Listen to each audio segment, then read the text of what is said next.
My husband and I have noticed that we have a growing number of friends who are choosing to be alcohol free.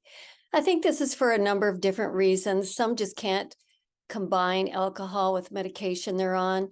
I think for others, they've just decided they really don't need it, or perhaps they need better boundaries with alcohol use. Today's interview is with Dina Wells Williams, and she'll be telling us her story.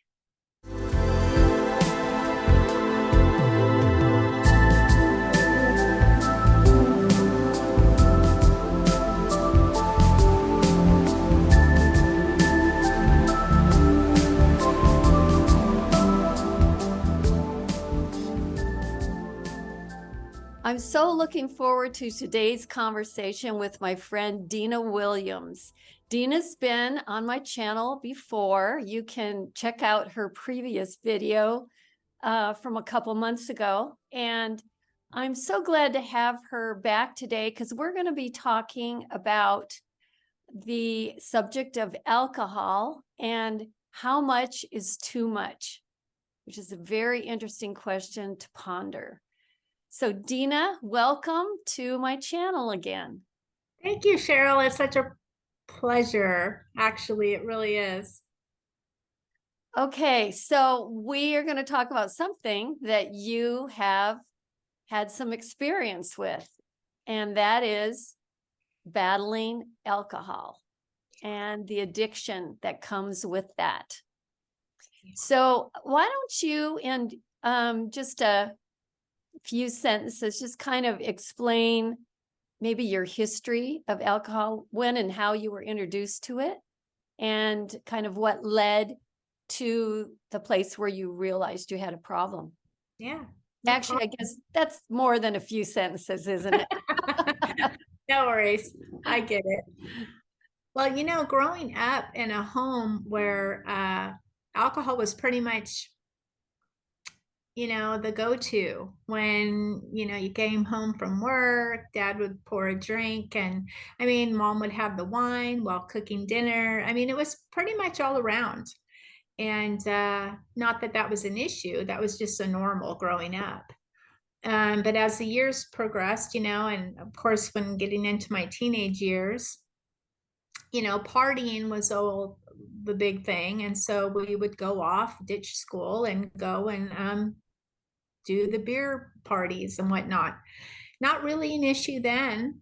Um, However, as I got a little bit older and married, I noticed that it started to kind of interfere with waking up after going out and having a few drinks, or going out and having dinner and a few drinks with some friends, where I'd wake up feeling really, well, hungover. And so at the time, my ex-husband was just really the enabler, and I'm sure that it was for the betterment of myself, he thought, to just take the kids and allow me to just rest.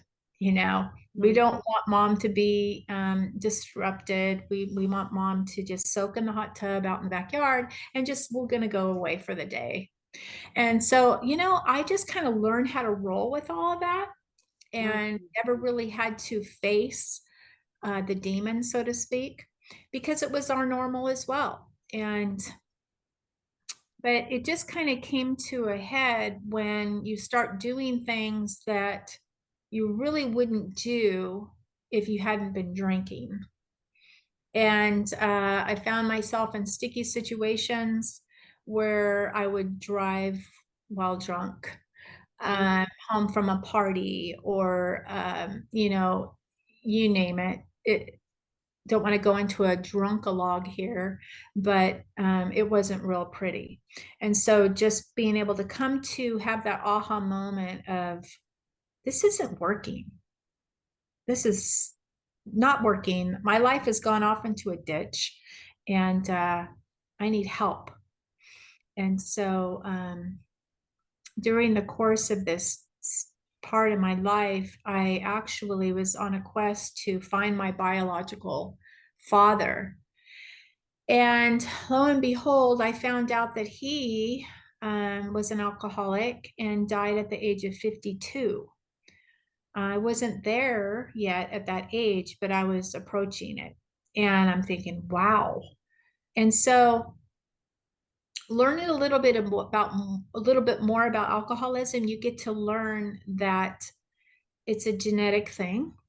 It can jump a generation, and it got a hold of me, and until I decided to make a change, and that looked like attending, regular Alcoholics Anonymous meetings. Back in 2007 is when I decided that I'm done. And so I'm working on 16 years of being sober, and I wouldn't trade it for anything. I mean, I look at it as the biggest gift, one of the biggest gifts that the Lord's given me. Mm-hmm. What kinds of physical things did you experience when under the influence of alcohol that you just kind of got used to? Well, you really feel as though you can do anything. Mm. Um, Such So, as, like empowerment, a sense yes, of empowerment. empowerment. It makes you feel as though if you weren't able to dance on the dance floor before, you certainly can now, because you've got a couple of good glasses of booze or whatever it is your drink of choice is in your system. And now you are like, I can shake a leg. And really, you turn out to be just the biggest idiot, to be honest with you. That's been my experience. Uh, What but about like sleep patterns, diet, things like that? Did it impact those kinds of things? diet, just because I wouldn't eat, Mm, you okay. know, when you want to go out and you want to drink, especially if you're going to a place, an establishment where, there's going to be who knows what, you want to make sure that you're nice and primed. This has been my experience. I would make sure that I was prepared at home prior to going. So I would make sure that I had a couple of glasses of wine, because you don't know what's going to be there. They may not have Interesting. any booze. So Uh-huh. you want to make sure that you are ready to go.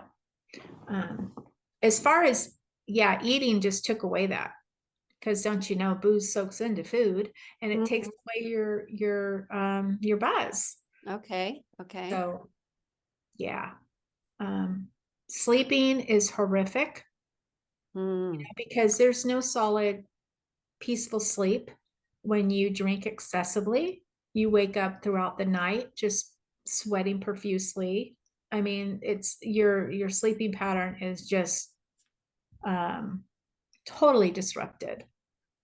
And the only way that I was able to ever get a handle on any of that in my life was just abstinence and give it up altogether, which is what I did. Mm-hmm. Just Mm-hmm. get sick and tired of being tired all the time.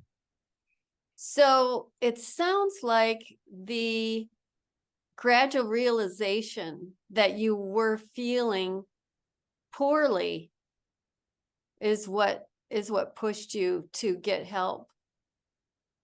Is that right? Yeah, that and the Or maybe destructive. that's part of it. Oh, absolutely. And then, of course, the destruction that you create in your home, never really wanting to deal with the big elephant in the room, because you're not ready yet. And so I always say, how many times am I going to scrape my nose? How many times am I going to fall and have to get back up and face this demon? And yet you just get to a point where you're just so tired. In the big book of AA, Alcoholics Anonymous, it talks about that incomparable demoralization where you're just so done, Mhm. and I remember that day so clearly What was back. that day like for you? Oh my.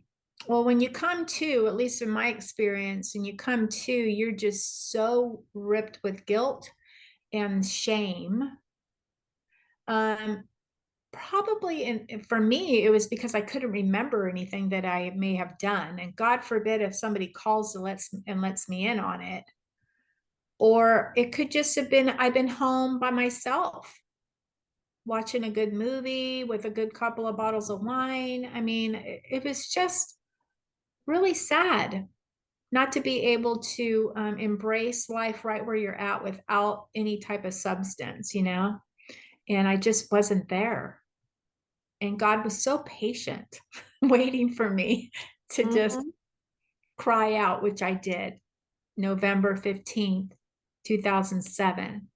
I Okay. found myself screaming out, Lord, help me. And he did. He did. I ended up calling the intergroup office of Alcoholics Anonymous in our little town here of Reading. And a gentleman answered the phone and he said, I'm going to have a woman call you right back. They're really good about women talking with women and men Mhm. talking with men. Mhm. And I thought, well, that's cool. So she called me immediately, set up a time to meet with me the following Tuesday. I think that was on a Sunday. And I ended up going to my very first AA meeting. And it was a little intimidating, of course, but I saw faces in there that I recognized. Oh, how And interesting. yeah, it was. You know, this disease is not concerned about who you are and what you do. Yeah. Doesn't care about any of that. So I was I was really surprised, but yet in a good way. It's like, wow, Mhm. I'm not the only one, you know? So of course you hold tight to the anonymity of the program because it's special in that way. You respect people's anonymity and I respect that my anonymity is kept as well. So going to this study was so wow. And I received my first big book that night too. It was an evening meeting. And I'm like, wow. And she suggested go home and read the first 164 pages. You might be surprised. I went home and I read it. I'm like, oh my gosh, this is me. This is so me. And I was so grateful. I was so grateful that I saw God interwoven through the pages. Mhm. I Mhm. could I could see it. We're kind of focusing on how much is too much because alcohol is such a big part of our society today. It is. And it is really everywhere. A few months ago, I was in a large city in another part of the US, and um, I was there with my daughter. We were having a pedicure in a spa, and it was a pretty large spa. There was this long wall, and it was all kind of torn apart, and it was in a strip mall, and so it looked like they were expanding. And so we said to them, "Are you gonna, occupy a larger area now?" And she said, "Well, no, actually," she said, "we're putting in a bar." So, they were putting a bar in this spa, so that, you could go early, meet people there and drink, or you could drink afterwards. And I thought it is so convenient now It is. to have It's it's just everywhere. everywhere, In it's the movie everywhere. theaters now. You can It's have a beer or a glass of wine in your theater. I mean, mhm, hey, and that's fine, right? If that's what you want to do, I am not opposed to people having a drink and you have a designated driver. That's fine. But for somebody like me, I can't go there. And mhm. I'm so far removed to not having alcohol in the house. My husband drinks beer and it's totally fine. I mean, I could be around people that drink beer and alcohol. It's not an issue for me. But I'm kind of past that point. But I think about the people that are new. that we just want to go see a movie, and they sit next to somebody that's drinking a beer or a glass of wine. And yeah, that may happen. So you have to be prepared for that. When everything changes, you really should change everything, people, places, and things. And unfortunately, if you go to the movies nowadays, you more likely are going to see people drinking. So Yeah. Yeah. I feel bad for people I know that are struggling with it yeah, because it's like the temptation is everywhere. it is. Um, and it's kind of interesting people's attitudes Yeah, about it. In the Bible, we're told that it's really important that we do what we can to encourage people not to stumble, not to fall into some kind of sin, which a lot of times that means denying yeah, your own desires, things that you don't really have a problem with, but they might.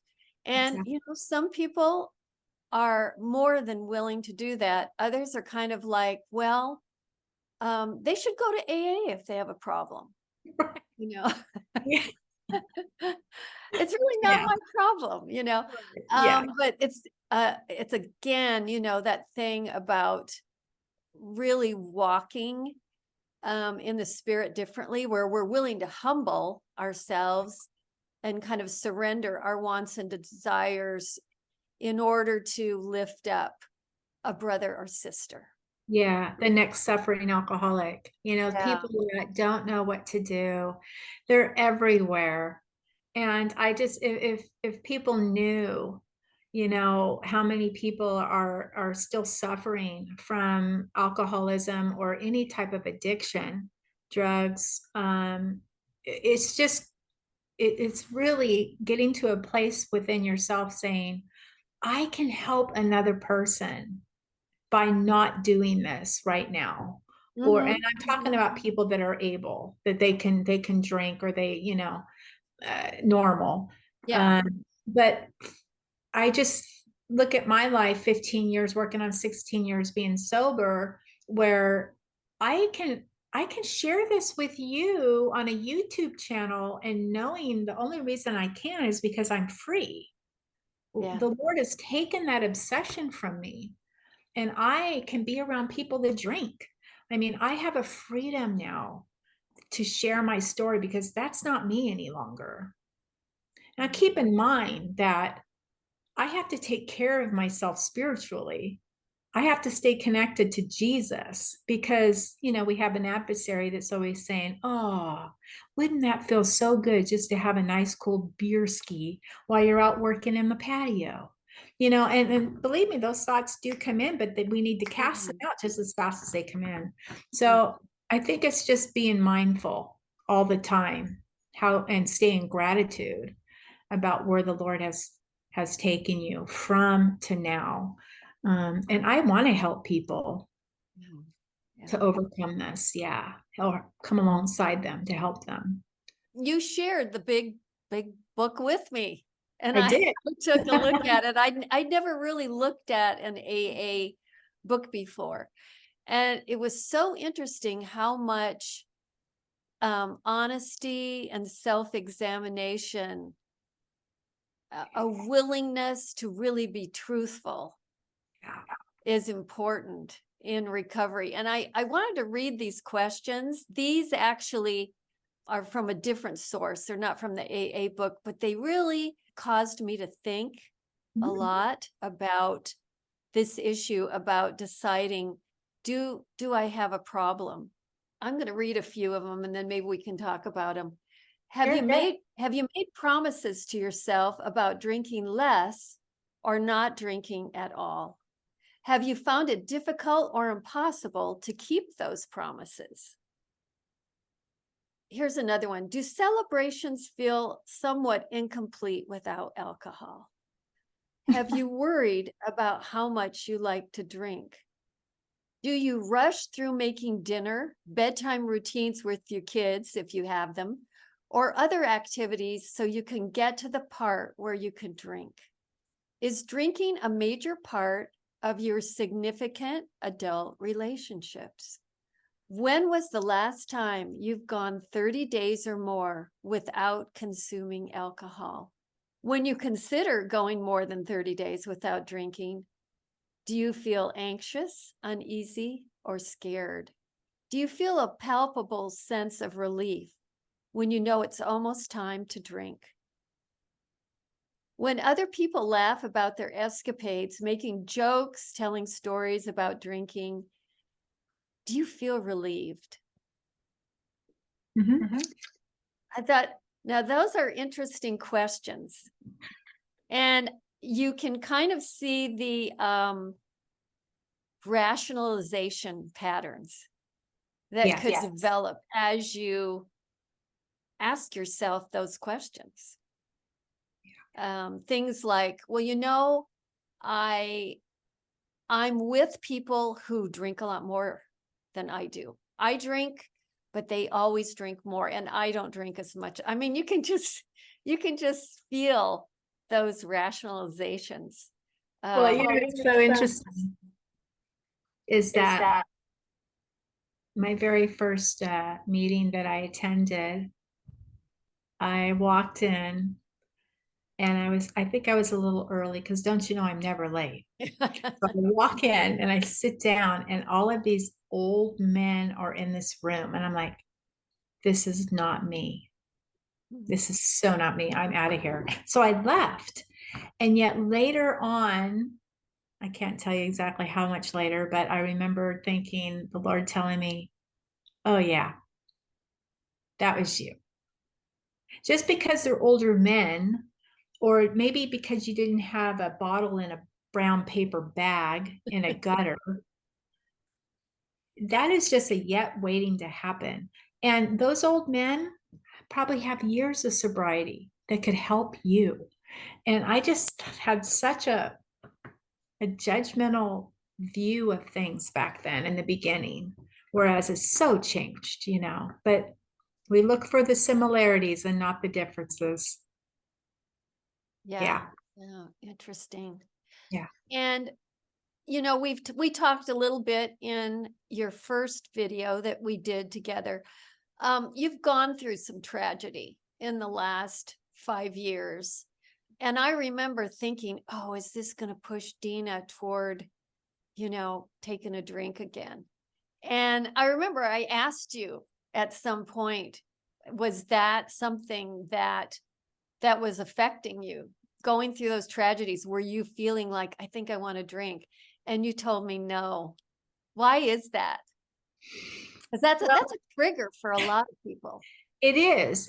And believe me, I know quite a few people that hardships, no matter what it is, a job loss, a death in my case with my son, or this latest with the motorcycle accident. I mean, it doesn't matter, whatever trauma you have to go through, whatever life change big, a lot of people fall back on the drink, just because it just seems like the easier, softer way.